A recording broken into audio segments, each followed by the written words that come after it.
खबर उपभोक्ता की, खबर आपकी। उपभोक्ता संबंधी ताजा खबरें हर शाम। एप्पल ने आईफोन पर पेगासस जैसे स्पाईवेयर अटैक के खतरे की चेतावनी दी है। एप्पल ने भारत सहित 91 देशों के अपने यूजर्स को वार्निंग मेल भेजा है।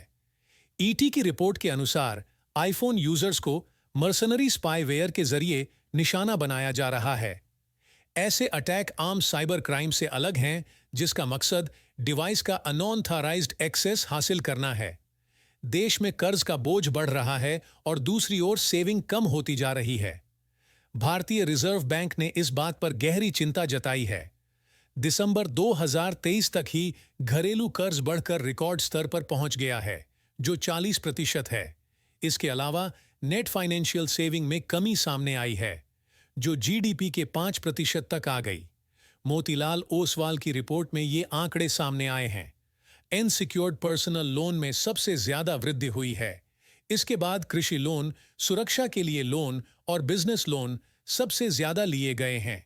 इन गर्मियों में अगर हवाई यात्रा करनी है तो अधिक भुगतान करना होगा। विस्तारा एयरलाइन की उड़ानें रद्द होने और यात्री भार में मजबूती बने रहने से हवाई किराए में पहले से ही 25% तक की बढ़ोतरी हो चुकी है। इस दौरान टाटा समूह की विस्तारा एयरलाइन की 100 से अधिक उड़ानें रद्द होने से हवाई किराया पहले ही बढ़ चुका है। 1 से 7 अप्रैल की अवधि में कुछ हवाई मार्गों जैसे दिल्ली बेंगलुरु उड़ानों के लिए एक तरफ का किराया 39% तक बढ़ गया, जबकि दिल्ली श्रीनगर उड़ानों में 30% की बढ़ोतरी देखी गई है। यूएई के बाद अब फोनपे ने सिंगापुर में भी अपने कदम रख दिए हैं। इंडियन फिनटेक कंपनी फोनपे के यूजर्स अब सिंगापुर में भी यूपीआई का इस्तेमाल कर सकते हैं। इसके लिए फोनपे ने सिंगापुर टूरिज्म बोर्ड से करार किया है। अब भारतीय टूरिस्ट सिंगापुर जाने पर क्यूआर कोड स्कैन करके सीधे अपने मौजूदा बैंक खाते से भुगतान कर सकते हैं।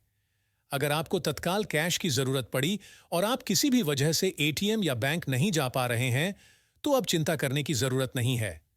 डाकिया आपकी इस समस्या में मदद करेगा। इंडियन पोस्ट पेमेंट, बैंक के ऑनलाइन आधार, एटीएम सर्विस का यूज करके आप आराम से घर बैठे कैश प्राप्त कर सकते हैं।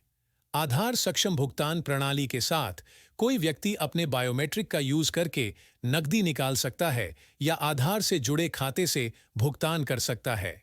ग्राहक बिना एटीएम या बैंक जाए इस प्रणाली का यूज करके छोटी राशि निकाल सकते हैं, जिससे समय की बचत होती है।